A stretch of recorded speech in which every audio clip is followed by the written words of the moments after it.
Good evening. Welcome to the Tuesday, February 27th City Council meeting. City Clerk D. Shields Elliott, will you please call roll? Mayor Benjamin. Here. Councilmember Delira. Here. Councilmember Fargeron. Here. Councilmember Gaither. Here. Councilmember Ito. Here. Councilmember Parks. Here. Councilmember Weller. Present.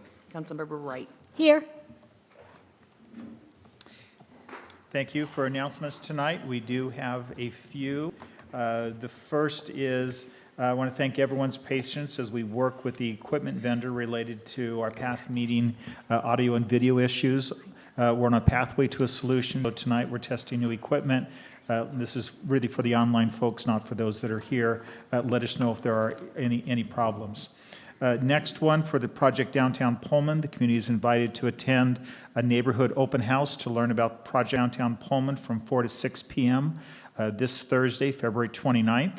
The informal gathering will include informational stations about the project's goals, anticipated outcomes, timeline, and construction communication plan. The event will be held in the View Room at the Gladys Community Center that's at 15 Northwest State Street, and will include representatives from Welch Comer Engineering and Apollo Construction.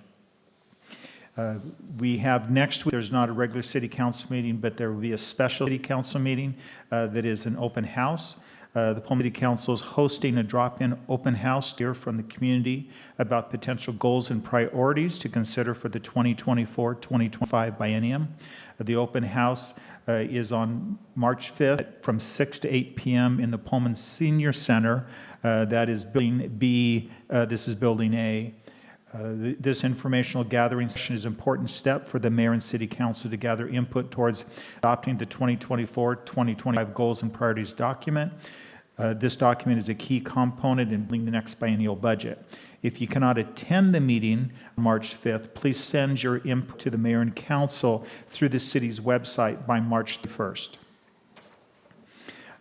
Also in preparation for the downtown project, we have a Capture the Heart of Downtown Pullman photo contest. This contest is going to start March 24th, and it's going to run about 8 months. The goal is to inspire community members to participate in a weekly photo contest fostering exploration and discovery of the heart of the downtown Pullman. Each week, one lucky participant will win a $25 gift card to a local downtown business, and there'll be different themes each month.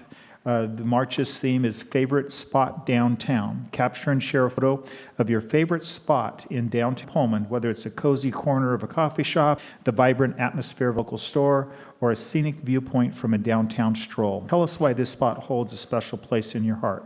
For more information about this contest and how to submit your photos, this information will be available next week on the Downtown Pullman Association website. And I want to thank the city council members and the administrator who are joining me in purchasing these gift cards and to support our downtown and for the DPA for coordinating this contest. Additional announcement, Rent Cafe has listed Pullman as the second highest ranked college town for 2024. Congratulations to our community who have helped us attain this ranking. Pullman also received the 2024 Well City Award from AWC for making outstanding commitment to employee health. We do still have some boards and commissions available. I'd encourage you, if you have interest in the Arts Commission, Cemetery Commission, or the Environmental Resilience Commission, to get your applications in. For the Pullman Aquatic, this is for the American Red Cross, and we have John McNamara and Jed Canfield that are here. And I'll go read this and we'll come down to give you the proclamation. It says, whereas during American Red Cross Month in March, we celebrate Pullman, Washington's humanitarian spirit, reaffirming our commitment to help ensure no one faces a crisis alone. Caring for one another is at the heart of our community and exemplified by people whose simple acts of kindness through the Red Cross provide help and hope in people's most difficult moments, continuing the life-saving legacy of Clara Bart, who founded the organization more than 140 years ago to prevent and alleviate human suffering. Whereas every day these ordinary individuals lend a helping hand, make an extraordinary difference for neighbors in need. There's providing emergency shelter, food, and comfort for families displaced by home fires and other other disasters, donating life-saving blood for cancer patients, accident victims, and people with sickle cell disease and other life-threatening conditions, supporting military members and veterans, along with their families and caregivers through the unique challenge of service, using vital skills like first aid and CPR to help others survive medical emergencies, delivering international humanitarian aid, and reconnecting loved ones separated by crisis through the world.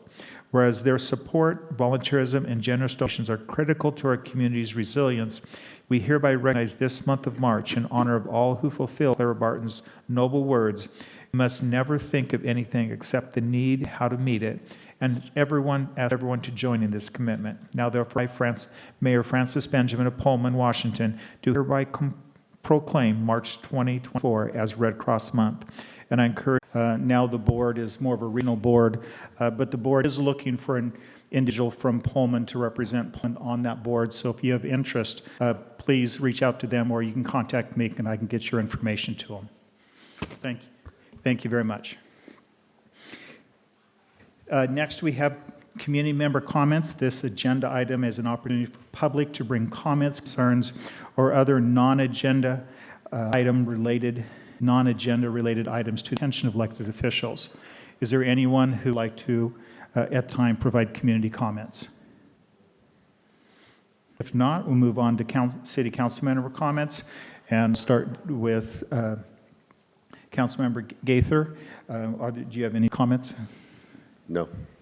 Councilmember Delera? Yeah, very quick one, sort of. I hope it's quick. So I just wanted to amplify a call for community feedback that the Coast Public Transportation has been publicizing very recently through social media. The Council on Aging and Human Services is a private nonprofit public benefit organization that provides community with transportation and nutrition services and support. They serve Whitman, Asotin, Garfield, southern Spokane counties in Washington, and they also serve Latah, Nez Perce, Clearwater, Idaho, Lewis counties in Idaho. They have a very large reach. They are currently in the process of soliciting feedback from community members around a possible Colfax, Pullman, Moscow shuttle through a survey. And I think this is a very exciting, and I know many of the groups I'm a part of have been hoping and wishing for transportation around these three towns due to lack of access and inability to afford owning and driving a car. So I really encourage all community members to participate in the survey, and you can participate in their survey by going to this website, which I'll spell out. So bit.ly/COASTBUSSURVEY. So it's bit.ly/Coast Bus Survey. You can also find in their social media on their Facebook page, which is Council on Aging and Human Services /Coast. And that was my announcement. Thank you. Thank you. Councilmember Weller? I want to say thank you, Councilmember Delera. I think that's a great thing, and definitely a regional transportation would be great. So thank you so much for that announcement. Councilmember Guido? None at this time, thank you. Councilor Wright? Nothing at this time, thank you. Councilmember Parks? No, thank you. Councilmember Fajarin? No comment. Great, thank you. I do, one comment I have from me is I am sporting a name tag. Both Councilmember Weller and I received these from the Humane Society for being a server there at their fundraiser this weekend, and I was glad to be a part of it and support that organization. And I know Councilmember Weller's been a longer supporter than I have. So thank you. Next, we're on to City Council and Mayor future regular agenda item requests. Are there any requests for future agenda items? Councilmember Jaron? Thank you. I have two. First one, I would like to invite United Way of Whitman County to update us on their activities with the Imagination Library. I've been talking with their Executive Director, Dina Bren, and they are eager to share the impactful work that they've been doing with the Imagination Library. And then I would like to request Project Downtown Pullman for March 12th on the agenda. I think staff is already preparing an update, though, so that might be Staff has been preparing, but based on the timing of a lot of the things, plus what you're here tonight, I believe, Mayor, correct me if I'm wrong, the 23rd makes more sense. Trying to remember that We date. were April, well, we do have a presentation that's going to happen on March 12th that's for the downtown project that's around the community support plan. So we'll have the DPA and the chamber in order to talk about what are the ways in which, as a community, we support the downtown project. Okay. Are- Thank you, and I'm just getting hand signals from the umpire out there that it's actually going to be April 23rd will be a significant point, but I'm going to encourage you that after the presentation from Welchcomer today, if you want to reiterate that request, then maybe we can navigate that. I don't know what type of update we'll be ready for that soon. Yeah, I can do that, especially after the presentation. Okay. I can reevaluate. Thank you. And is Councilmember Guido? I'd like to request some time on a future agenda, with the next couple of months, an update from the Pullman Housing Exploratory Work Group, just to let folks know that there is a group that's working on accessible and attainable housing, and let us know, or let folks know what we're up to. Sounds good. And I'm actually working on, that's one in which you sit on, that working on getting a schedule to put under our commission reports for all the different ones that, as council members, they sit on, so that you can get, so you'll be part of that. Any others? Okay. Now we're on to community comments. So any person who wants to make a comment on any agenda items that the council will take final action, including the consent agenda, but excluding the items where public comment is previously accepted. Is there anyone that would like to provide community comment on any items that we're taking action on? Submitted. Item 3, a motion to accept the Sidewalks 2023 contract as complete. Item 4, a motion to accept Bishop Boulevard resurfacing 2023 contract as complete. Item 5, a motion to accept the Mary's Park parking lot contract as complete. Item 6, a motion to accept the arterial streets resurfacing 2023 contract as complete. Item 7, a motion to ratify contract 23-11B Kamiakin Waterline Replacement. Item 8, a motion to ratify change order number 1 to contract 23-11B Kamiakin Waterline Replacement. Item 9, a motion to accept contract 23-11B Kamiakin Waterline Replacement as complete. A motion to approve disbursements for accounts payable checks number 201-0517 through 201-0572, totaling $128,026.88. Item 11, a motion to approve disbursements for accounts payable checks number 201-0573 through 201-0675, totaling $510,209.53.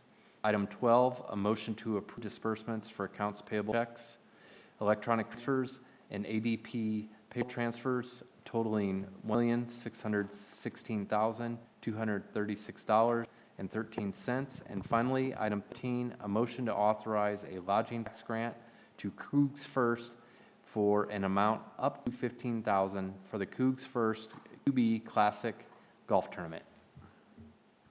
Are there any items that a council member would like to have taken and considered separate?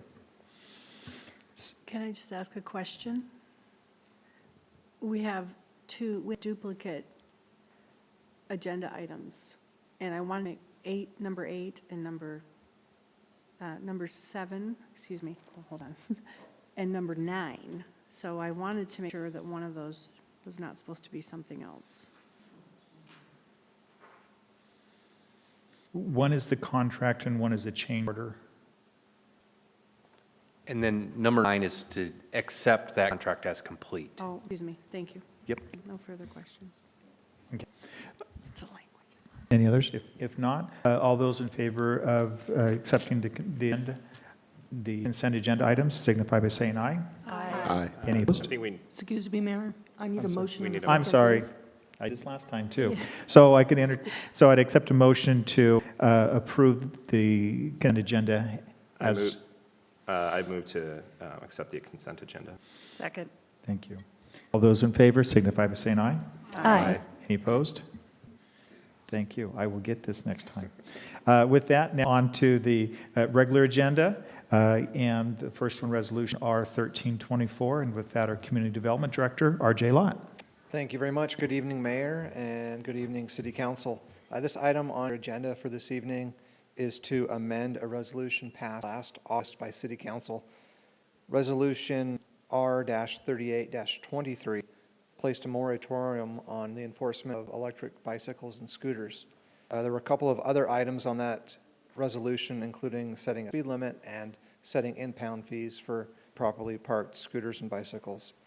At this time, after recommending that the moratorium placed back on August 8th, 2023, which was set to end on May 10th, 2024, be extended through the end of the year to December 31st, 2024. This would allow the next item on the agenda, which is a contract with Spin to provide services for electric bicycles and scooters, to go inside this moratorium.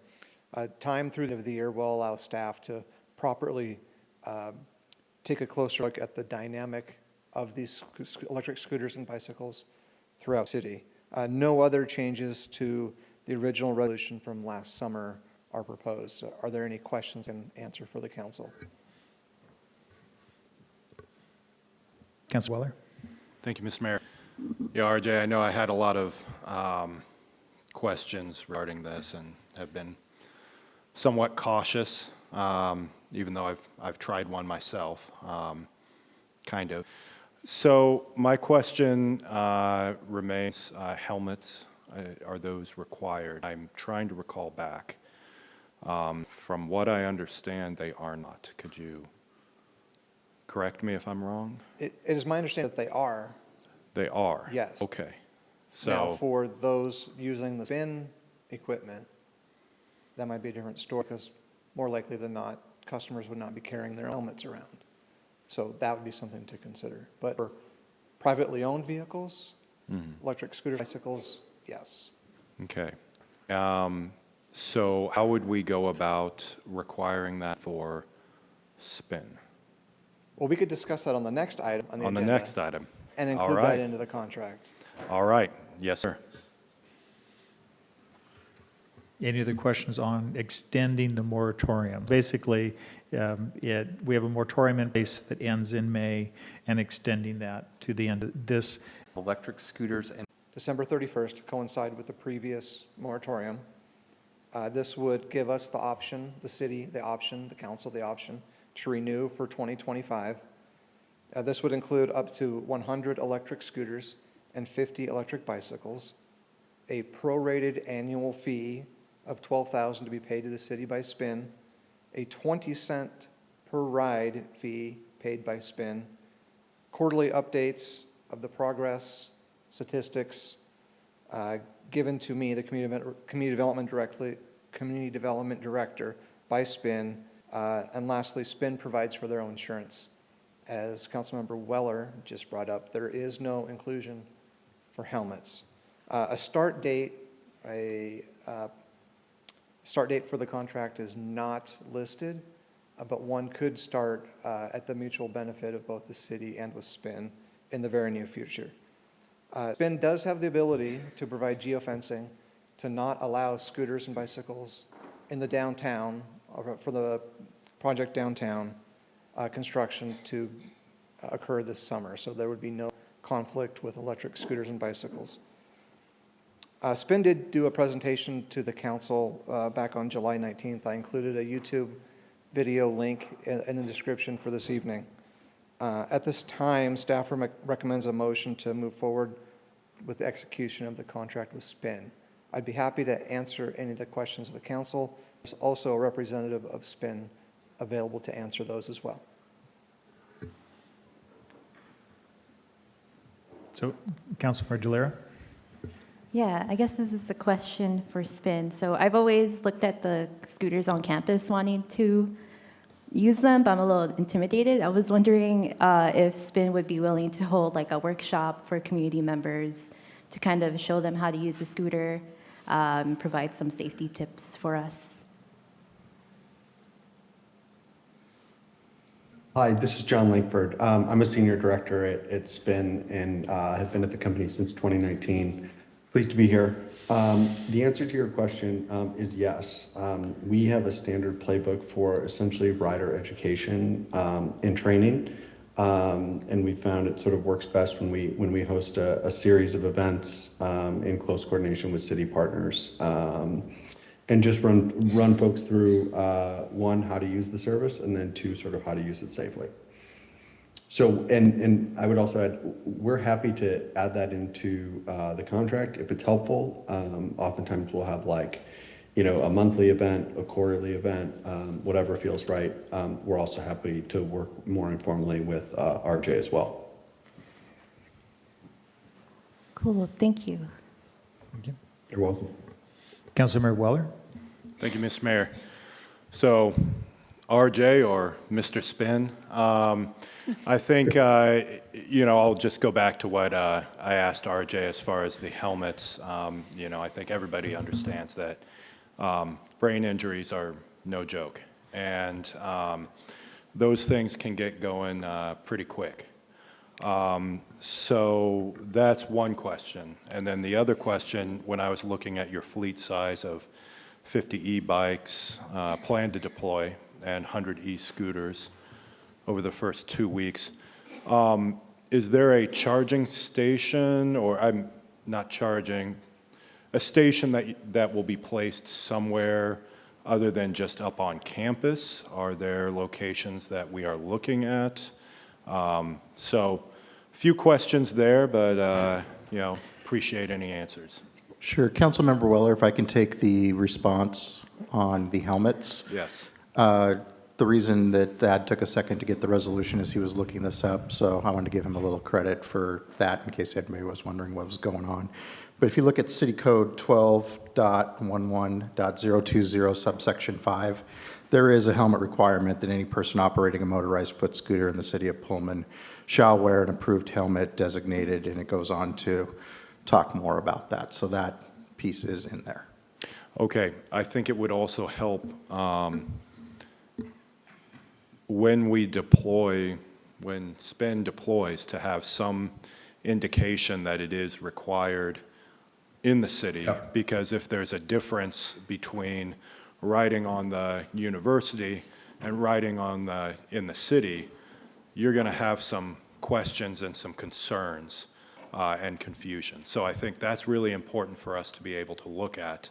So whether it's a sticker or something on the Spin bikes, something in the app, I think that would be very helpful to clarify. That would be my input, but I appreciate that, Mike Mayor. and Thad. This is related to that.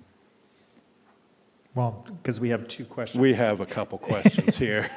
Well, I'd like to point out that in the contract, Your mic's not on. Oh, it is on. yes, it is. Sorry. It says, item C, on page 3, it says, Spin acknowledges, oh, no, I'm sorry, gosh darn it. 4A, Spin represents, warrants, and covenants that it is in compliance with and during the term shall comply with all statutes, ordinances, regulations, and requirements of all governmental entities applicable to its provision. So that makes me feel like they're going to comply with the helmet. Oh, yeah, no, I have no question about that. So rather than conversations Sorry. back and Sorry. forth, actually, I'd like to let John respond. Yeah, so on the helmet question, I think what it comes down to is a question of enforcement. And what we found across the industry, and I think, and my background is bike advocacy, so I've spent many years working on the question of how you get more people to ride bikes. what we have found is that the best policy, the most effective policy is when we put in place really good incentives for people to wear helmets. Because just in the same way that like someone may be riding a bike through Pullman, today or tomorrow, not wearing a helmet, the question comes, enforcement becomes a difficult to enforce 100% of the time. So we have a couple of tools in our toolbox to incentivize helmet wearing, and I'm going to list three right away. One is in the app, when anybody logs on, we can have a notification up that says you're required by city code to wear a helmet, and the expectation is that you do so in compliance. We don't have an on-the-spot mechanism we don't have a person in place to enforce that. But building on sort of the community events question that was asked earlier in the training, we can also commit to doing some helmet giveaways and making sure people have access to helmets.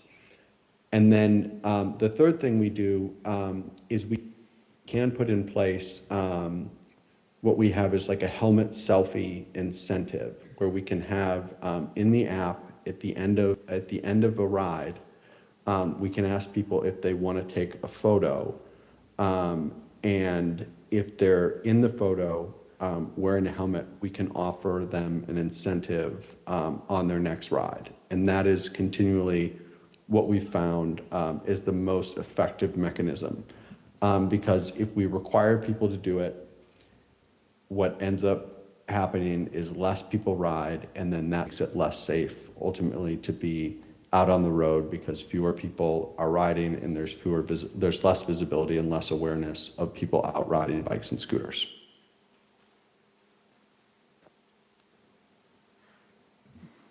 Councilmember Jalera?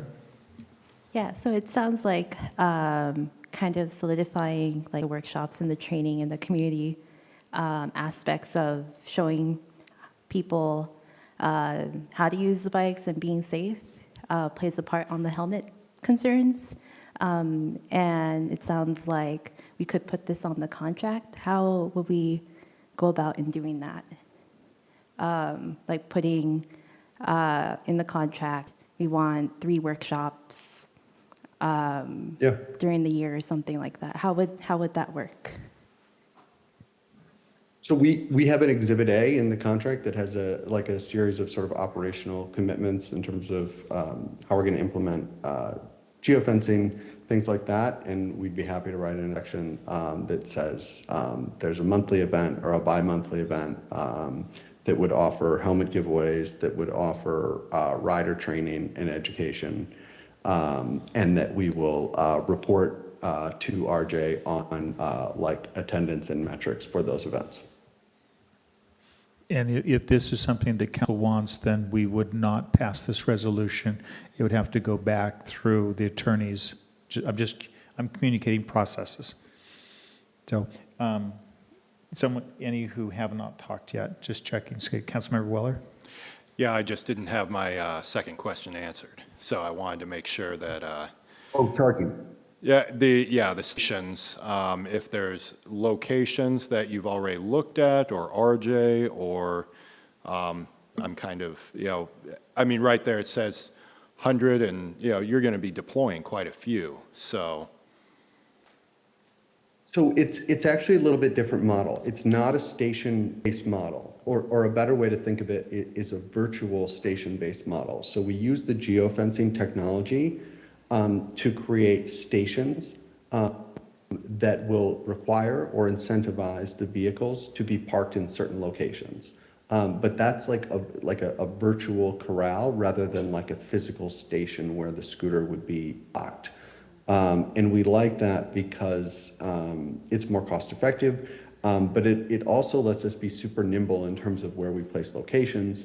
I know there's a big downtown project coming up, so the idea of like, just one example would be like the idea of working with you all to place a station near downtown and then having to remove it when there's a big construction project is just overly burdensome, when instead we can create virtual corrals, virtual stations. And that controls where the parking happens.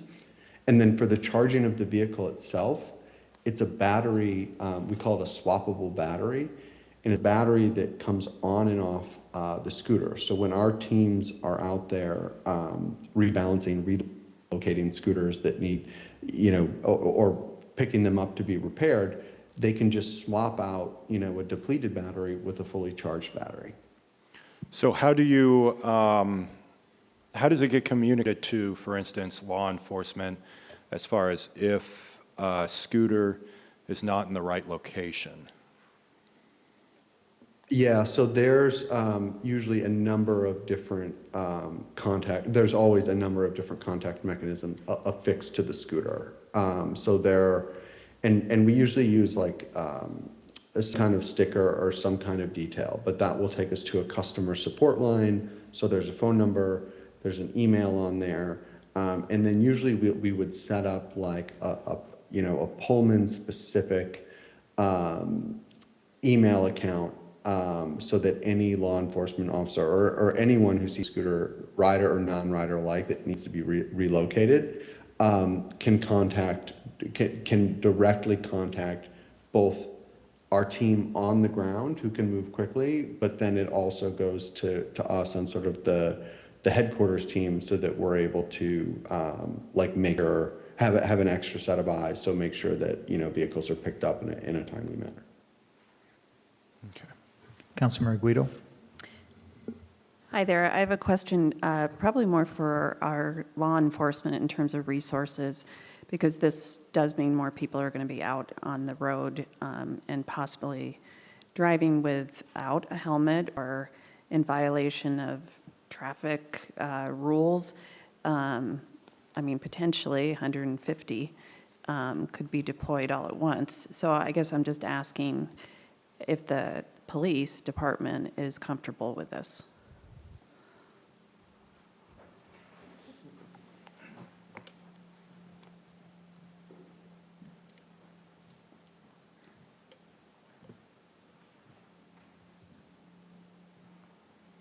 Hi. So if you're asking about the impoundment side of things, or if you're asking about enforcement on speed limits and helmets, those are things that we still will have to see. Doing speed enforcement would be difficult. There's a big difference between doing speed enforcement on a bicycle or a scooter than it is on vehicles. And then with helmets, obviously that's easier, but making the contact, potentially it could increase our workload quite a bit. But again, that's we'll have to wait and see how that looks, because so far we haven't seen a large increase in these types of activities of the scooters and the bikes, probably because it's been wintertime. So kind of an unknown right now, and we're working on a mechanism on the impoundment piece that our code enforcement can do. I'm looking at it as we have a mechanism for impounding abandoned bicycles, and it should be something similar to that. Okay. Thank you. Okay. Any other questions? Did you see uptick in accidents when the scooters were, well, maybe you probably didn't because they were all on campus, but if they left campus, did you see an uptick in accidents? We have seen really scooters off of campus, so we have not seen an uptick in accidents. Councilmember Delera. Yeah, I was kind of going back to figuring out if we could solidify or guarantee that there would be training for the community to use the scooters. Just wondering if there's some interest to maybe have them include more wording, explicit wording in the contract, and have them bring it back later. We're getting staff to, related to procedure. We're looking at a procedural question. Because Carla really wants to ride scooter. Yeah. Yeah, I'm sorry, Council, we're hustling on some questions here. So you can do this probably one of two ways. If there's some agreement from SPIN, who's in line, you could pass the contract as presented tonight. You can reject the contract as presented tonight. You can pass the contract presented tonight as the contract, and SPIN could produce Appendix A to go with this contract, to go on the next consent agenda towards whatever is mutually agreeable. And we got to make sure we give Spin the opportunity. He may need to go back and talk to his staff a little bit too. So I guess I posed the question back to Spin a little bit. Is there room to amend this tonight, or would you, how would you like to see this go through? So that third option where we pass tonight and then add something to the consent agenda makes a lot of sense. And then, I mean, like by tomorrow, we can send over like a draft deck that will outline like a commitment to the number of events and you know, how those events work, and even work with you on a handful of locations that we think would be most impactful. I'm in favor of that option. Yeah, So same I'm here. looking to Thad then, what would be the motion in order to take option 3? It'd just be to pass it as is tonight, and then for It the would next come back an meeting. amendment. Yep. So with that, I would entertain, if someone wants to make a motion? Move to approve the authorization of a contract with Spin for electric scooters and bicycles at the city of Pullman in December 31, 2024. Second. Those in favor, signify by saying aye. Aye. Any opposed? Okay, passes. Thank you. Thank you, John. Next up, we have discussion item. This is related to a project downtown. And Mike, were you kicking it off, or am I going straight to Matt? I'm sorry? For the discussion item for project downtown, did you want to kick it off or have it straight to Matt? No, I put it right back to the council members Okay. that requested the agenda item, just knowing that Welch Comer is here tonight to present a list of items. The biggest pieces are the communication piece, and with a lot of heavy lifting by staff, because I'm calling them out to give them some praise, because they put everything off the side over the last couple working days. We have a 90% parking and transportation piece that we'd like to debut to you tonight, get some feedback so they can find it for their Thursday presentation. So with that, I'd like to turn it over to council members Delara and Fajarin, and Welch is ready when you're ready. Do you have other things you want to include before we hear from Welch? Councilmember Delara? Will we have opportunity after the presentation? Yes. We can maybe yield until a presentation. Okay, that? Good evening, Council. Mr. Mayor, Matt Gillis. We all know each other now. With me are colleagues Courtney Kramer, also from Welch Comer, and Adam Ratliff from Recraft. Happy to be here. We have a lot to cover. You're welcome to ask questions at any point, but it might make the most sense to save them till the end, because there is quite a bit of data and information to cover. As Mike said, a lot of work is being done right now and has been over the last couple weeks as we get closer. And so Courtney and I are going to bounce back and forth just a little bit. We're going to cover four primary things. One being the two upcoming public meetings that the mayor mentioned earlier tonight. One this Thursday, and then one will be advertised here real soon. That'll happen in mid-March. Both yet another opportunity for the public to engage with the design and/or construction team. Courtney will cover pretty detailed and robust communications plan that we're pretty proud of right now. And then she'll all talk about how we activate or how we engage the public with that plan, because a plan's only as good as the people it reaches, right? And then finally, I'll back clean up a little bit with the brand new hot off the press information regarding parking and pedestrian management. So because everything's new, our presentation might be a little less polished than normal, so bear with us. So I'm going to turn it over to Courtney, and she's going to talk outreach plan. Good evening. I have not had a chance to meet all of you, so I wanted just to take a moment to say my name is Courtney Kramer. Really pleased to be part of this project for Welch Comer Engineers. Previously served as the executive director for the Main Street program down in Lewiston. My academic background is in historic preservation. If you'd like to know the difference between a log cabin built by the British or the French, I'm your phone a friend. And my family has deep roots on the Palouse. My grandmother was a Droffel, so if that gives me any credibility, I'm not sure. Either way. Happy to be here this evening on yet another snowy night on the Palouse. I seem to be like Elsa on Frozen. Every time I'm here, it snows, but all good.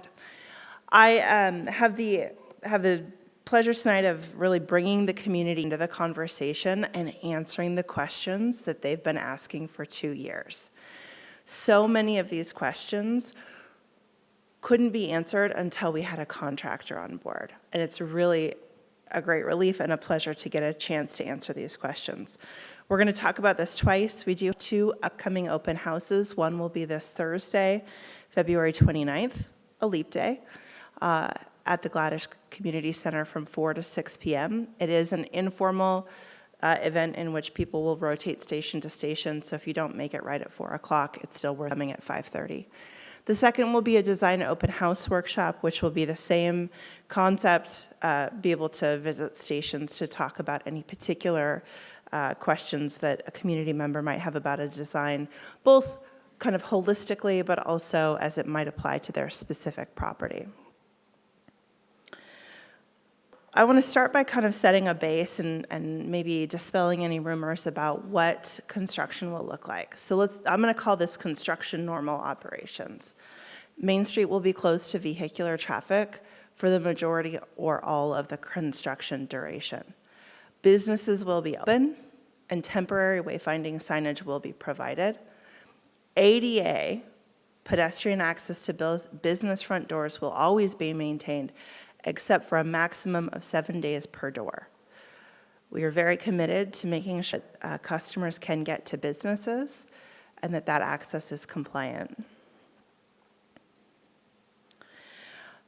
This colorful image really talks about how we are breaking up communication. I want you to know that what we are showing today is the most proactive and frankly aggressive communication that we have ever done for a project. It is breaking new trail for projects like this in communities of this size. We're really proud of it. We appreciate the opportunity to take the community's feedback, respond, and run with it. And so I'll walk you through it. We're committed to making sure that community members, property and business owners know to come to us to liaise on mitigating construction impacts, things like getting fire lines to businesses installed, managing any water or sewer interruptions. We're also committed to providing the general public with accurate information, as well as informing the community about ways they can engage in the process. So at the top in green, the City of Pullman has hired 2 businesses, Welchcomer Engineers, who did the concept and final design bid process, and Apollo Inc. to do the construction. Apollo will do, in red there, Apollo project construction. Welchcomer has 2 primary objectives here, communication and construction management. I really want you to know that the communication portion looks physically bigger, but that construction management portion is a big part of the City of Pullman's commitment to this process. We will have several staff members on site daily, an engineering inspector. Often our staff will be here for project meetings. I will be here at least 2 days a week to check in with property and business owners as well. So just because the construction management bubble, we'll call it, is physically smaller, it's not an accurate reflection of the amount of work that goes into our management of the project on behalf of the City of Pullman.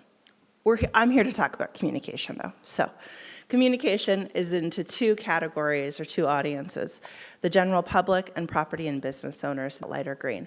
And those are specifically laid out like this because it's important to recognize that in order to really build this project in a way that serves the community over the long run, we need to make sure that we are closely aligned in construction impact between property and business owners, construction management, and project construction between us and Apollo. So let's see if I can do this correctly.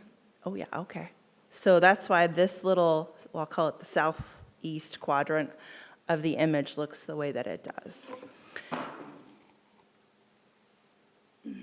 Adjacent to that, you see the Downtown Pullman Association under that the orange general public. And it's important that we provide the general public with information, and thankfully we have great partners at WSU, the Pullman Chamber of Commerce, and then the Downtown Pullman Association, who will help us amplify that messaging. WSU, of course, they don't need to send what's happening with downtown parking to the entire WSU following across the globe. But they do need to be able to provide targeted information, let's say to season ticket holders, about how to get an RV to the RV lots in the fall. And so they will be providing information to that group of constituents. The Chamber and the DPA have kindly agreed to share anything that we tag them in so that they can help us amplify the communication. For our community members, we are committed to routine updates to the project website. We are working aggressively to update the website. I can commit to you that by early next week, you will be seeing a significant update to that platform, rearrangement of the pages to be more user-friendly. I'll talk a little bit about that in a little bit. And then content will continue to be added over the next couple of weeks. The website is going to be the basis that we leverage off of to share all other information. We will provide an e-newsletter weekly to the community. I don't know what day of the week yet. It'll depend on what day our weekly construction check-in meeting is. I should have that information in the next couple of weeks. We are hoping to begin those weekly newsletters 2 weeks before construction begins. Also, we are pleased to be able to introduce a texting service where if a community member texts Pullman 59925, they will be enrolled in our texting service. And anytime we put an update on the website, share an e-newsletter, or have a critical piece of information, we will also alert people via text message and provide a link to that e-newsletter. Thanks to the partnership with Recraft Media, we'll be providing at least bi-monthly videos to talk about the project, feature some of the outcomes, feature some of the community members involved with it, the businesses involved with it, the staff members involved with it. It is kind of an amazing moment to get to be involved with this project. It is transformative, right? Matt would say it's a 50-year solution. I'm going to tell you there's a lot of main streets that haven't been rebuilt in 75 or 100 years. So this is a big deal. And I look forward, to go back in 30 years and looking at the video and remembering how little I had to spend on coloring my hair to keep the gray out of it. We will also be building specific social media platforms on Facebook and Instagram for this project. We previously shied away from doing that. We wanted initially during the concept design phase and then the bidding process and final design, we wanted to try to utilize existing platforms and create followership or follower numbers for the city of Pullman. Ultimately, after some certainly trial and error, we recognize the city of Pullman, in all of its media channels, this is not their only piece of information that they need to communicate. And so they needed to balance getting information out about this project amongst the many other things that are happening in the city of Pullman. And so with staff and the mayor's support, have determined to go ahead and build standalone social media platforms for this project. They will be up through the summer, and then they'll be archived or dissolved with all of the content provided to the city in some type of archival format. All of those posts will be shareable. So that's the baseline. In green, the business owners will get all of that information, as well as a specialized weekly email documenting the work completed in the last week and looking ahead for the next 2 weeks. Written communication not less than 10 business days in advance about things that will impact their business's construction normal operations. Additionally, we'll provide walk-in communication from our staff, text messages, and phone calls as needed. We'll also provide written communication, again, not less than 2 days in advance. And that comes out of the business meetings that we had in late 2022, We heard from business owners, hey, I need to be able to get accurate information from you and then share it maybe with my 25-person wait staff. And if you come in and tell me 3 things verbally, I'm going to remember 2, and I'm only going to remember 1 of them accurately. So we need it in writing so I can post it next to the check-in clock. We're happy to provide them. As I said, we're really grateful for partnerships from WSU, the Pullman Chamber of Commerce, and the Downtown Pullman Association. I won't steal their thunder on all of the things that they're doing to support this project. They certainly have been important partners from the beginning, and we're really grateful for their assistance. We are also, as we, just charge ahead here, working on a website update, reorganizing that, excuse me, the page structure to focus on what the community needs in order to support downtown businesses. That means traffic information, parking information, and pedestrian access information.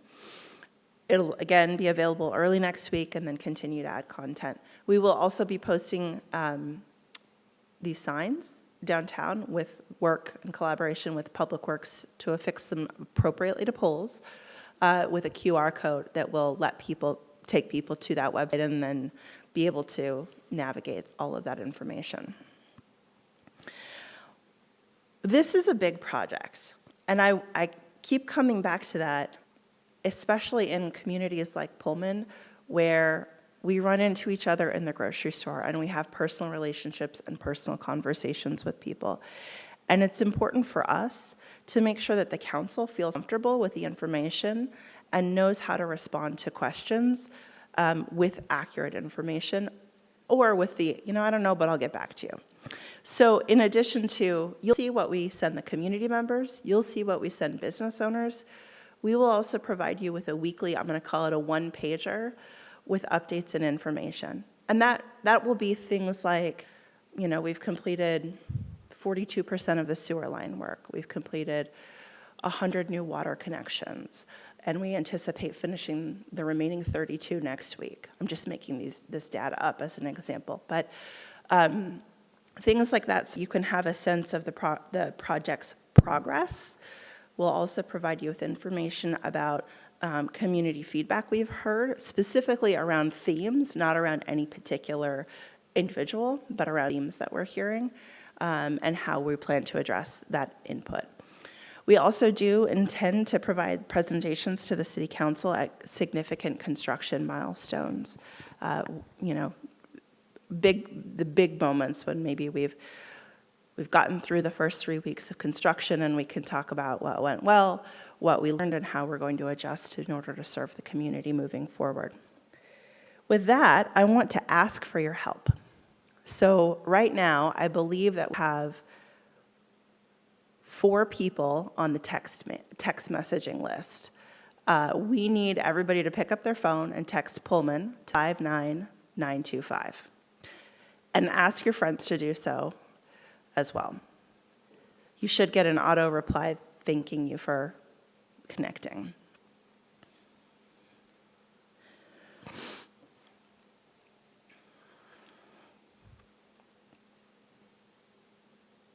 Just don't text your friends right during the meeting, because that's part of the public comment. Oh. So you can text Pullman to this, but just don't text your friends to do this, please. Thank you. We would appreciate anyone watching to do the same. Those texts will be routine. We really do anticipate that it will be probably the end of next week before we start sending information, but this was too good of an opportunity to miss to get people onto it. We'll also we've also created a YouTube channel. Again, there's not content on it because we are creating it as, I was saying earlier today, it feels like my job is to lay the track before the engine arrives, and I'm about an hour ahead of the engine this week. We're all working so hard. We'll also be providing a Facebook and then also an Instagram platform as well. With that, my last task is to, again, remind the community of 2 opportunities to come meet with our Welch-Comer staff, representatives from Apollo Construction to talk about what that construction project looks like. We'll have information during the open house about the project timeline, outcomes, access, a lot of things. With that, I'm going to turn it back over to Matt to talk about parking management and pedestrian access. All right, thanks. So Tad, we didn't break any Robert's Rules of Order, did we? Good.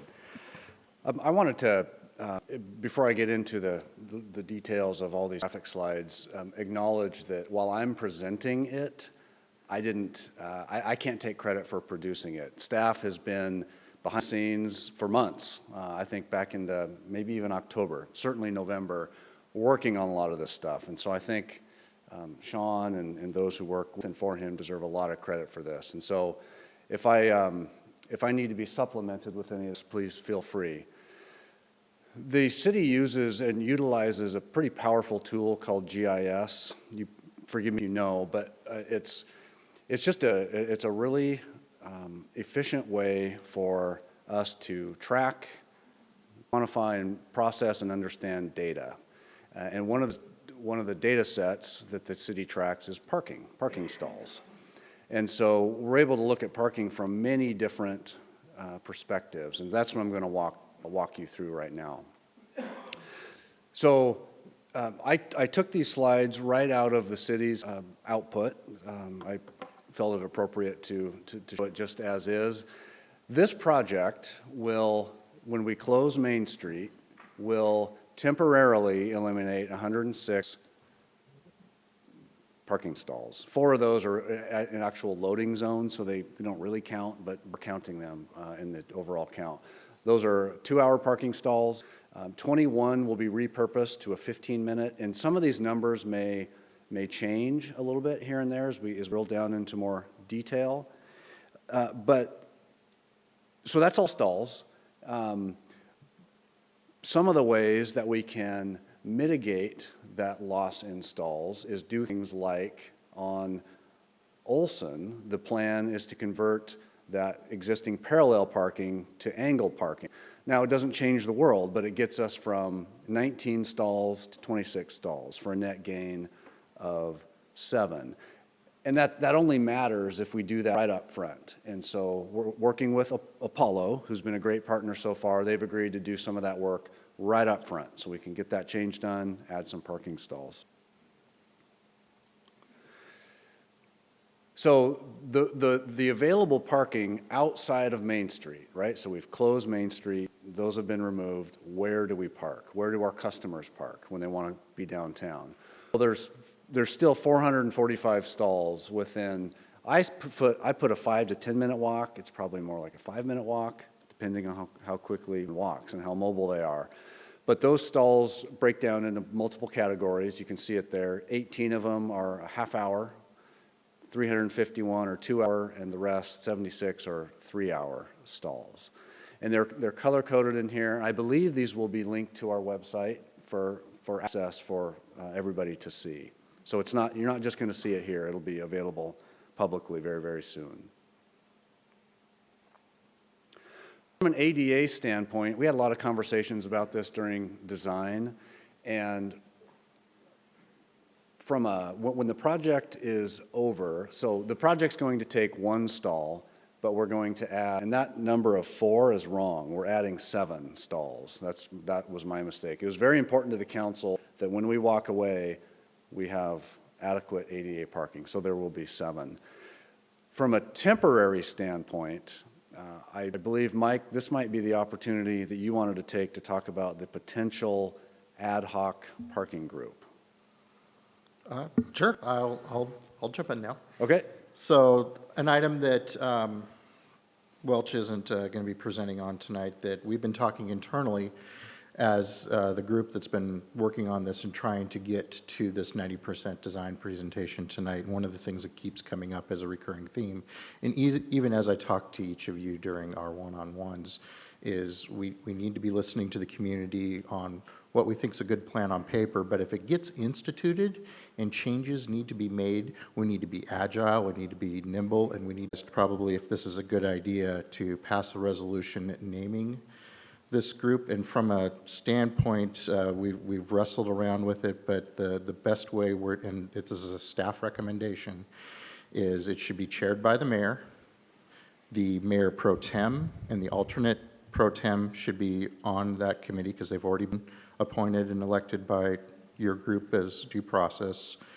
And as far as staff for professional input, the police chief for parking issues, the city engineer for transportation piece, and the fire marshal to make sure accessibility and emergency response is done properly. So we would encourage this group to meet at least once a week, and as issues arise, and then if anything does come out of the group, we would publish and push any changes out through our media deals saying, yeah, we've had 2-hour parking this area, for instance, and it's not working, we're switching it to 1 hour, and then get that properly signed. So that's staff's recommendation on this, just a short-term ad hoc committee that the council cedes some authority to handle these issues. Yes. Is that just city people on this ad hoc committee, or will there be members of the public participating as well? We're recommending the mayor pro tem, the alternate mayor pro tem, the city engineer, the chief of police, and the fire marshal. So it's an internal committee? It's an operational committee. Yeah, Okay. it's a city operational committee because that committee would be able to make decisions in lieu of the city council meeting on this particular issue. Exactly. Okay, thank you. Proceed, or? Okay. There'll be Mike? time for questions at the end too, so. Yes, sir. Yes, sir. One of the things we've heard from the public is, and this is pretty intuitive and obvious, is deliveries are pretty important. So if we've closed Main Street, how do we get goods in and out of these businesses? Things like DoorDash that are very, very popular. And one of the hotspot areas that we want to focus on is Pine and Kamiakin. And one of the coolest things that that the city was able to work out is 8 new parking stalls on Kamiakin north of Main, which are currently not there. So temporary stalls can be placed there, so we gain 8 more right there. And so if we have those 8, and we've got the ones on Pine and Kamiakin south of Main, think of it as they turn over a little more often. They might be I believe it was a 15-minute stall. So people are in and out, doing their thing on Main Street, coming out, opening the stall for another user. Matt, if I could, just for clarification, it says parking for food delivery, and that's really for not just food, so. That's correct. That's correct. One of the provisions in the contract requires the contractor to provide access to the existing parking lots at the east end of the project, north of Main Street, kind of the subway area. And so those will have occasional closures because there are utilities crossing, there's sidewalk that'll have to be poured, but there will be access to those. So that's part of the whole parking recipe. And the city did a really good job turning over every stone to figure out what is available to the public for parking. We've talked about the lot from a sidewalk standpoint and a pedestrian standpoint. The contractor is required to provide at a minimum a 5-foot wide ADA compliant walking corridor adjacent to the buildings, so we can get pedestrians in and out of the buildings. They can have the rest of the site doing what they need to. And so that'll happen throughout Main Street. Additionally, we want to link the north side of Main Street to the south side of Main Street. And so the contractor is also required to provide a semi-mobile crossing, so that they'll have to provide an ADA standard crossing mid-block at the intersections. It will move, you can imagine, depending on what construction activities are happening. So there will be a pedestrian crossing on Main somewhere in the project at all times.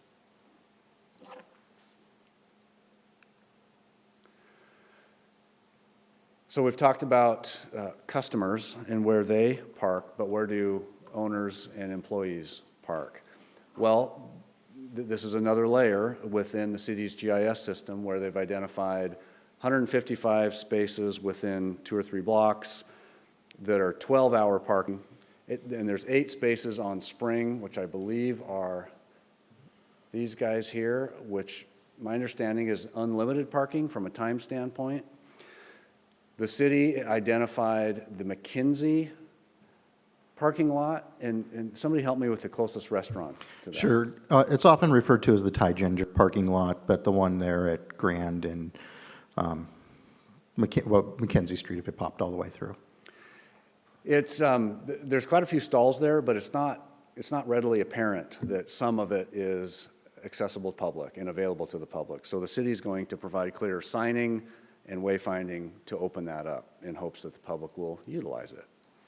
Also, we're pinning a letter that'll go out to all parking permit holders, making them aware of the availability of all of the available parking in the town area. Some may not know. It may be helpful to share that.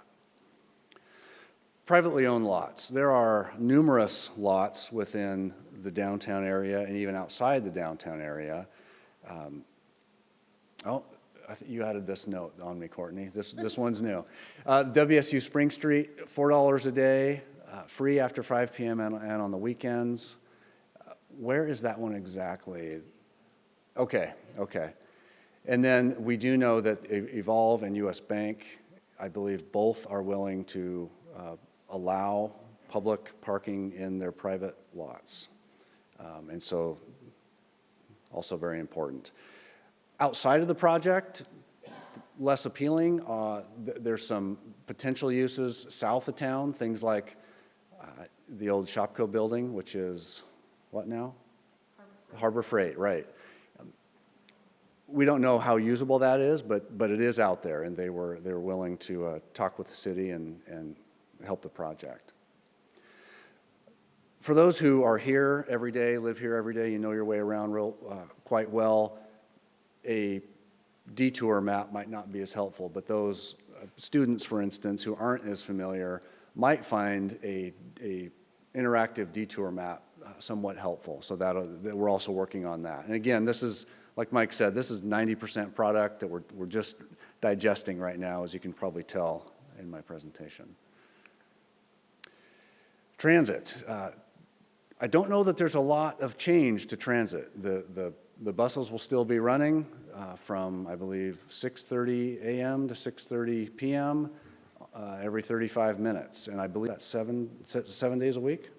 Right, and the big change with transit is the two-way traffic on Paradise and adding another transit stop directly across from Old City Hall where there's an existing stop. So that'll be the downtown stop on that, and you can see that in Matt's map here. Right there.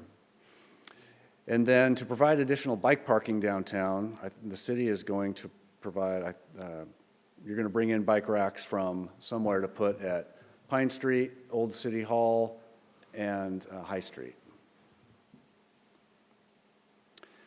And with that is the last slide, and I'm happy, Courtney and I are happy to answer any questions. I know that was a lot of information. So, Councilmember Weller? Thank you, Mr. Mayor. So, both of you, good job. I appreciate all your hard work. You're obviously listening. And Courtney, I ended up having questions as you were going along, and then you answered them. So you were you're either psychic or something, but you are very prepared. I appreciate that.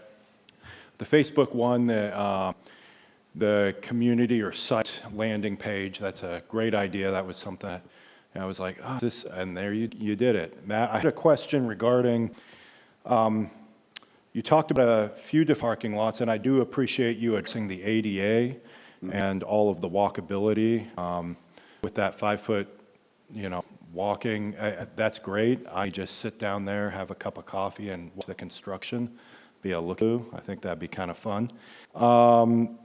The parking lot that was the Moose Law, do we know if they are able to provide parking? Right now it's closed, and I've received few, and this may be something that our city answer, but people are asking, why isn't it open? Is it going to be open for the downtown project?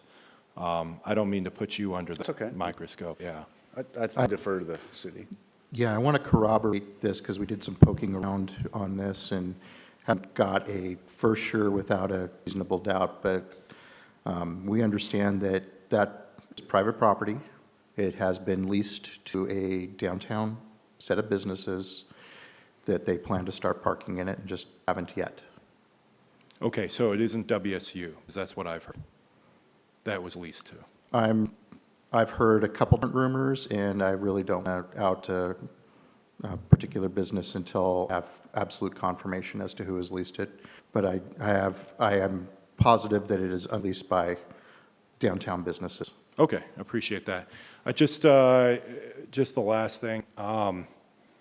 Both of you, I know you've been under a lot of pressure from all of us, from the community. I greatly appreciate you really see the quality of people, of a business, when they are absolutely feeling the biggest pressure. And I just want to thank both of you for your professionalism, for your communication to us. And really, it's important for all of us, council, to serve you as well as communication ambassadors.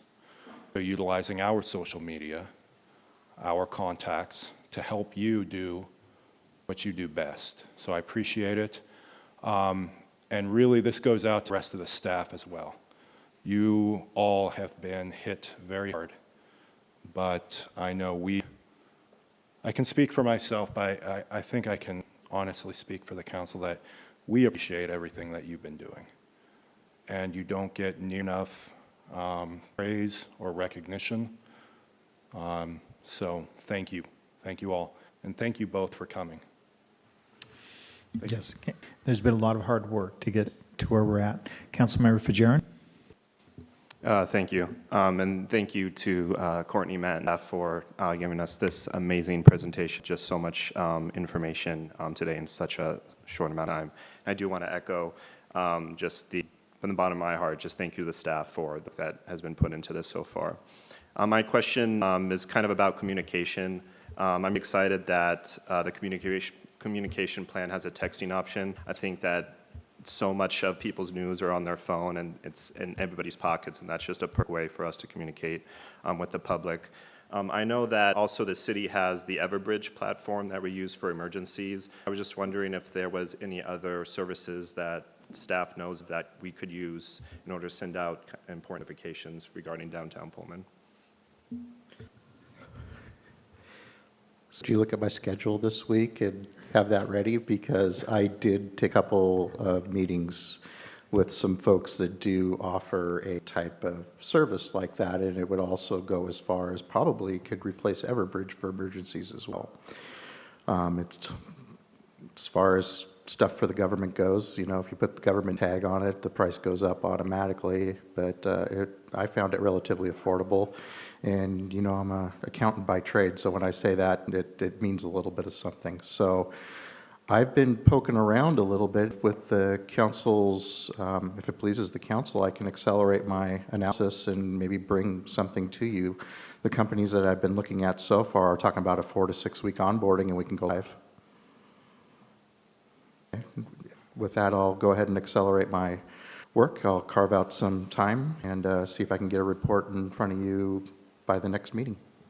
I appreciate that, Mike. Thank you. Councilmember Delera?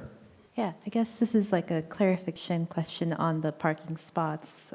Or I'm assuming those are open parking spots along Olson and Kamayakan. So those will be open during construction? Yes. Ooh, interesting. Yes, let's just bounce back. So here? Yeah. So yes, so these will be open, these will be open, and these will be open on both Pine and Kamayakan. Gotcha. So throughout the whole construction? Right. Now, just to be clear, it will be difficult to cross Main Street on Kamayakan, but there could be occasions when we're able to get, say a big truck comes down Kamayakan, and we can't expect them to back up necessarily. We might have to accommodate them crossing Main. And as a clarification, this is just for delivery, so this would be like 15-minute parking This would not be longer than that. Because a number of our restaurants, half of their business is DoorDash, as an example. And so in order to support, we have to have that. This is also where like UPS, FedEx, this is where they would come to do their deliveries. So if you think about all the deliveries that have to happen in and deliveries out. So this would be if someone is like dropping a bike off to be repaired at B&L Bikes. So they could stop there to take their bike in as long as they come back within that period. Mike? Sure, and then to add on to that too, don't forget as far as the freight deliveries go, it is the contractor's responsibility to coordinate those large deliveries with the different businesses down there. We're talking about the regular type deliveries here, but say if the plasma center needed 1 million widgets and it was going to come in on a big truck, I'm not picking on any particular businesses, obviously, that coordinating that big truck, where can we get that parked and where can it properly get unloaded is part of the... Would be the closest parking lot that customers can park. Closest to which part of town? To like maybe like where the whole bunch of restaurants are from Grand to Kamaikan. So let's look here. So right here is Grand to Kamaikan. And so this is Paradise, so it's one block. So there's a bunch, just one block. There's a bunch, one block. So it's really, you know, a block, half a block away. So pretty close. Can I jump in? Yes, absolutely. I also want to jump in and commend the work that the Downtown Pullman Association has done to secure some grant funding, but also some significant private funding and donations to make, I call it Triangle Alley behind Rico's and Neil's Coffee, more friendly to customers so that customers can park in those new diagonal spaces on Olson Street and come into the back door of a business with some fun lighting and more shade, especially off of that Paradise Street lot.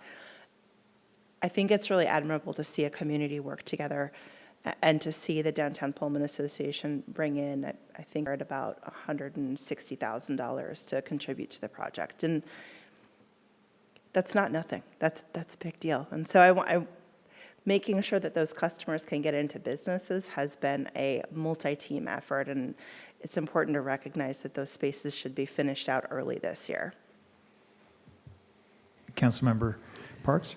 Thank you, Courtney, for saying that. And DPA also secured some funding to put lighting and make the behind the Black Cypress off of Paradise, that area accessible and hopefully more user-friendly as well.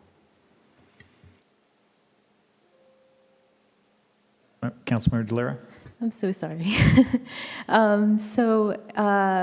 There will be front door access for all businesses along Main Street, with the exception of those 7 days. How will their front entrances look like? Is it going to be their sidewalk is still intact, or will it be kind of like gravel or? While it's open, it'll be a hard surface. We won't accept gravel because that is no longer considered ADA compliant. It can be concrete, it can be wood, it can be asphalt, anything they'd like. So they have some flexibility. What I suspect will happen is they will leave a 5 or 6 foot chunk of sidewalk in front of every business for as long as they can, and then when they're ready to pour the rest of the sidewalk, they'll tear it out and pour the new sidewalk quickly.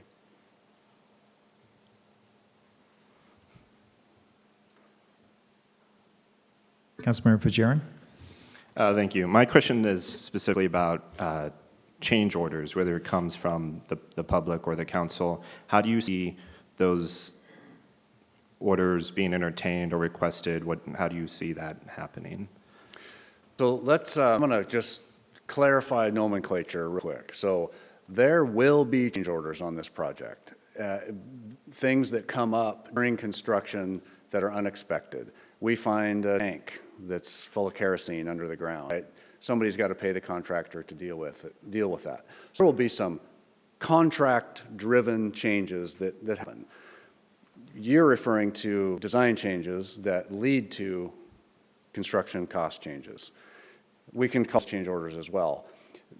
The meeting on March 13th, the intent of that meeting is to sit across the table. We'll have very detailed roll plots with Sharpies and scales, and we'll sit across from anybody who'd like to chat about whatever they'd like to chat about, and we'll talk through some of these things. For instance, if somebody says, is there any chance I can move this tree in front of my business 5 feet to the west?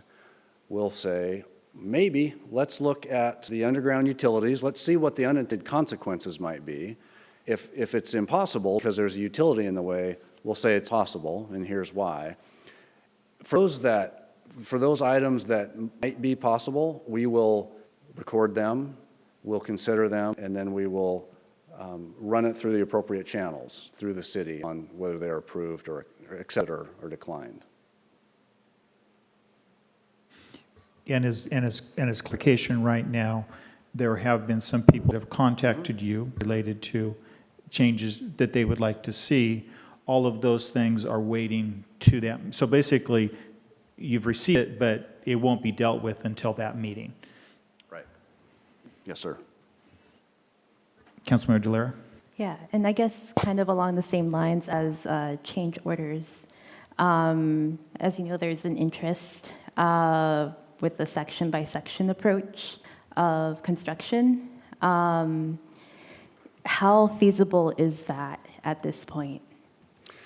So let's think about it in two terms. One is cost, and the second is efficiency, and they're they're closely tied together. And so we have a construction schedule right now that borders our available construction season, and that is with us giving the site to the contractor with the fewest restrictions possible, because we want them, at least the council direction was we want the contractor in, and then we want the contractor out. So we want to get done quickly.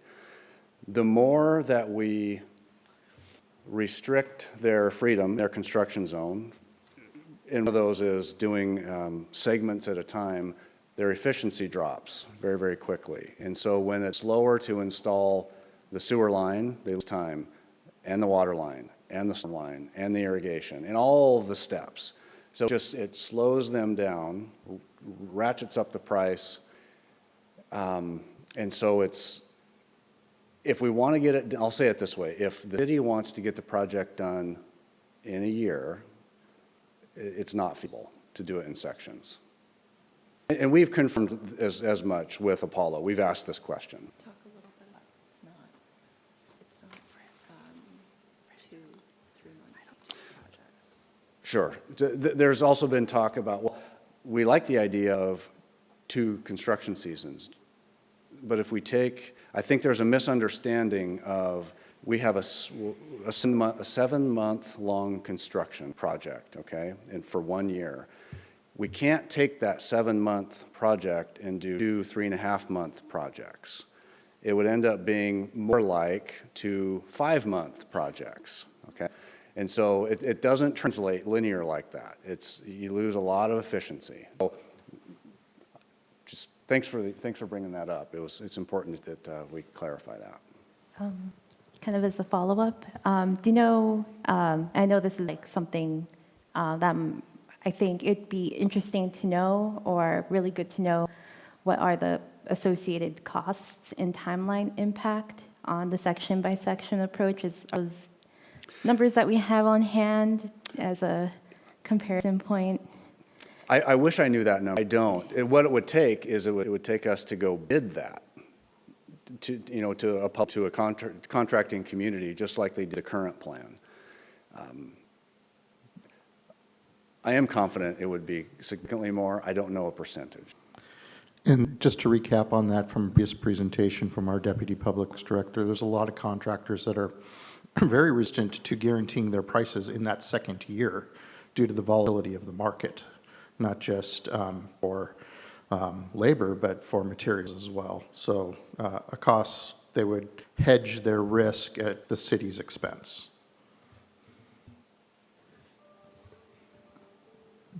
Councilmember Wright?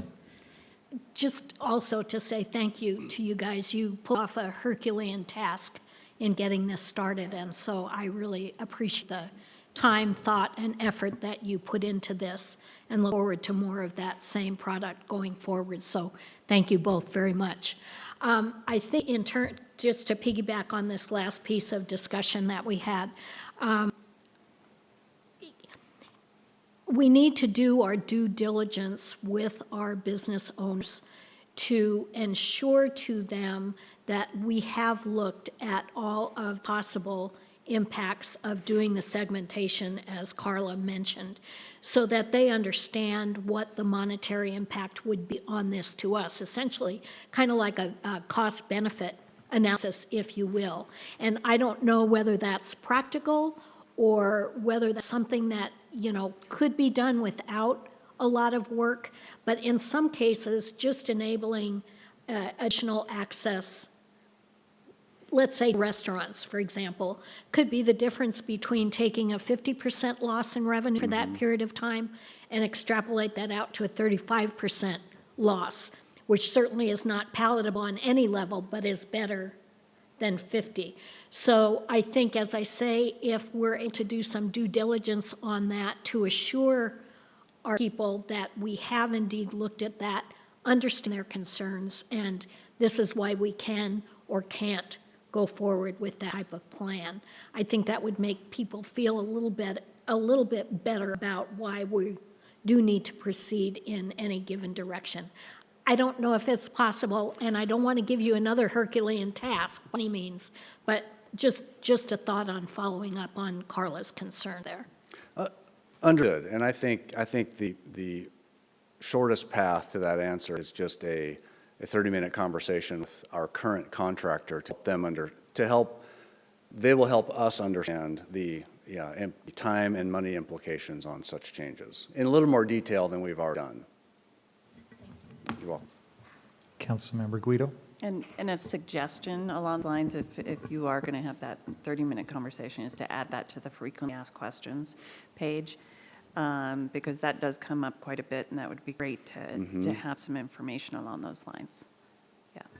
Thank you. And again, I just want to thank you for your efforts around, particularly on communication. I know that's been a big source of concern, and now that you do have the information, I appreciate the fact that you've worked very quickly to put that together, and I think it's comprehensive. I think I'm looking forward to all the updates. And Courtney and I appreciate that, but I also want to recognize Adam. Adam's behind the scenes doing an awful lot of work right now as well. So Thank you, Adam. Councilor Weller? Yeah, I know the discussion has already been pretty long, and I've said my piece, but as Carla and Pat started talking, as I've talked to these groups, I think one of the things is my education, bachelor's, is in psychology, and one of my passions is actually philosophy and neuroscience. And I think when you start looking or hearing, because you're going to hear a lot more as these meetings occur, I think it's important to kind of understand that there may be a lot of frustration and anger that continues to come out. And I just want you both to understand it's not an anger or frustration necessarily, it's a fear. And understanding and compassion and kindness, is something that will help cut through some of this. It doesn't mean that all the answers are going to be to everybody's liking, but approaching it, and I think that's how I've tried to do it, is understanding that comes out of a fear of what is the future for these business owners and for the community. So you've already proven yourselves very overly capable of addressing concerns. So I just wanted to relay a little bit of that. So thank you. yeah, thank you. Councilmember Delira?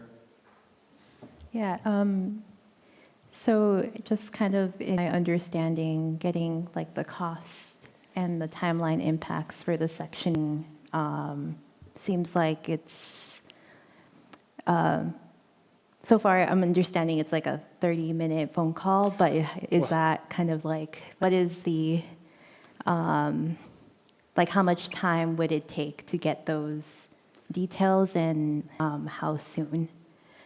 Well,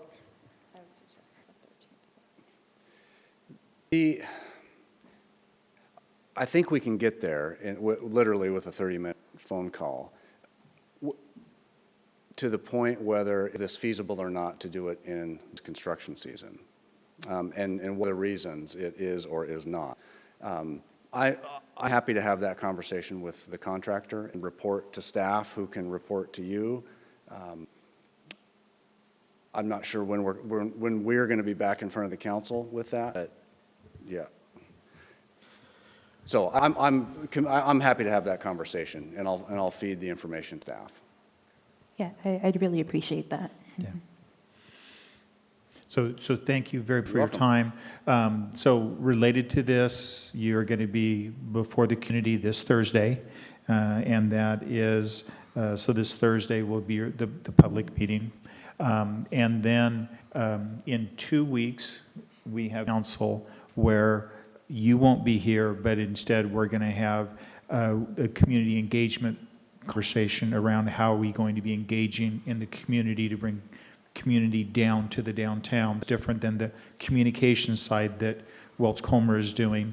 The following day is the next open house that Welch-Comer has, which is then March 13th. And so those are the community engagement pieces that are going on.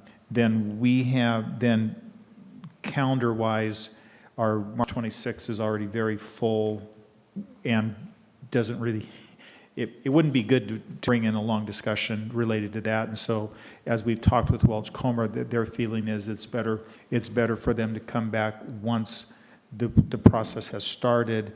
And that's where, as we were talking today, that April 23rd, they thought was the best time to be able to come back because things will be started. They could then give update of where things are at as things move forward. Now, and this is, I'm more doing this because I know Councilmember Fajarin, you had the question about presentation, so I wanted to make sure that was addressed. Is that so let you start it, but then see as a council, do they feel they like that schedule? Yeah, and then thank you, Mr. Mayor. Could you just please clarify what's on the agenda for the 12th? You mentioned how downtown Pullman Association will be here. So the 12th, this is when, so we'll have the Downtown Association and the Chamber talking about what are the different community engagement pieces that are going on as it relates to how to show that our businesses are still open and what they're going to be working on in order to invite the community down and in order for the community coming down while the construction process is going on. Yeah, and along with on that agenda, we also have a traffic impact analysis presentation from RJ about traffic studies, some Title II updates. We have the Chipman Trail Bridge replacement item. I'd like to bring the text message item back that we discussed today. And before you break this discussion up, I'm wondering if I should be bringing back a resolution creating that ad hoc committee, because as I'm sitting listening to some of the things, I can tell you right now, one of the things they will have to deal with is we're using the Pine Street as a temporary place for bike racks, and eventually we're going to have to move that when we start doing the work there, so having this group in place. So if I can get some direction on that, that'd be on that agenda too. So yeah, it's, as well as the laws and off-leash dog, and that's kind of time sensitive for the person presenting. So that would be the items that would be covered related to downtown at the next meeting. Thank you. I appreciate that. With the communication plan presented by Welch-Comer and the agenda item on the 12th, I think I'm satisfied with the information presented today. Okay. Any other? If not, thank you very much. We appreciate all the work that you've done and also all of the staff work to support you in this. I can't. Next, is there any new business to come before the council? If not, we're then going to move to executive session. At this time, the city council will adjourn to an executive session pursuant to RCW 4230 110-1E to consider the selection of a site or the acquisition of real estate by lease or purchase when public knowledge regarding such consideration would cause a likelihood of increased price. The executive session is expected to last approximately 10 minutes. If it becomes necessary to extend the executive session, someone will return to announce the anticipated additional time needed by the city council. The council may take action following the executive session. It's 8:44, actually 8:45 now. Do you want to start in 5 minutes or in three? So we'll start at 8:40, at 8:50. The next session will go for 10 minutes. Thank you.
And we're back.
You ready, Morgan? City Council is extending the executive session for 5 minutes. 5 minutes.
You want Madonna? City Council is extending their executive session for 2 minutes. Winner. 2 whole minutes.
It's 9:07, so we're now bringing the council back together, and with that, I would entertain a motion for adjournment. Oh, move to adjourn. Second. Okay, all those in favor signify by saying aye. Aye. Aye, we're adjourned, 9:07.